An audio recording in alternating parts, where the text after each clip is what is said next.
Guys ആദ്യം തന്നെ sorry പറയട്ടെ. ഇപ്പോൾ കണ്ടിന്യൂസ് ആയിട്ട് വർക്കിൻ്റെ തിരക്കുള്ള കാരണം വീഡിയോ ഇടാനായിട്ട് ചെറിയ ബുദ്ധിമുട്ടുകളുണ്ട്.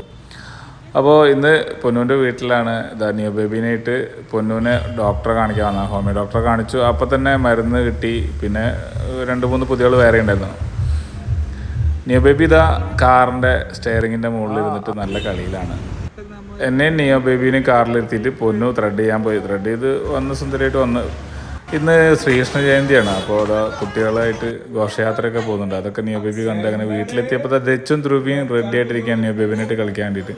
അങ്ങനെ 3 ആളും കൂടിയിട്ട് നല്ല കളിയായിരുന്നു. ദച്ചും ധ്രുവിയും നിയോ ബേബിനെ കണ്ട സന്തോഷത്തിലാണ്. നിയോ ബേബിയാണെങ്കിൽ ചേച്ചിമാരെ കണ്ട സന്തോഷത്തിൽ. കുറച്ച് ദിവസമായി ഇവർ കണ്ടിട്ട്. അപ്പോൾ 2 ആളും ഉമ്മയൊക്കെ കൊടുത്ത് അച്ഛമ്മയുണ്ട് കളിക്കാൻ വേണ്ടിയിട്ട്. ദച്ചും ധ്രുവിയുടെ ചെയറാണ്. അപ്പോൾ അതിലിരിക്കാൻ വേണ്ടി നിയോ ബേബി ഓടിപ്പോകുന്നുണ്ട്.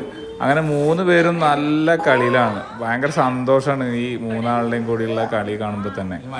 വീട്ടിൽ ഇങ്ങനത്തെ 3 എണ്ണമൊക്കെ ഉണ്ടെങ്കിൽ നേരം പോണത് അറിയില്ല. അപ്പോഴേക്കും സുധേച്ച് വന്നു. ദച്ചും ധ്രുവിയൊക്കെ പുറത്തിറങ്ങി നടക്കൽ തുടങ്ങി. വല്യമ്മ നിയോ ബേബീൻ്റെ അടുത്ത് നിൽക്കുന്നുണ്ട്. അമ്മ വിളക്കൊളുത്താൻ നേരത്ത് നിയോ ബേബി ദീപം കണ്ടിട്ട് കൈ കൂപ്പി നിൽക്കുന്നുണ്ട്. എടപ്പാൾ പോയി വരുമ്പോൾ നല്ല പൂളക്കിഴങ്ങ് വാങ്ങിയിട്ടുണ്ടായിരുന്നു. അമ്മ അടിപൊളിയായിട്ട് ഉണ്ടാക്കി. ഞങ്ങളെല്ലാവരും കൂടെ പൂളക്കിഴങ്ങും കട്ടൻ ചായയൊക്കെ കുടിച്ചു. മക്കളായിട്ട് അങ്ങനെ കളിച്ചിരുന്നു ഗൈസ്. ഇന്നത്രേ ഉള്ളൂ. Bye, see U.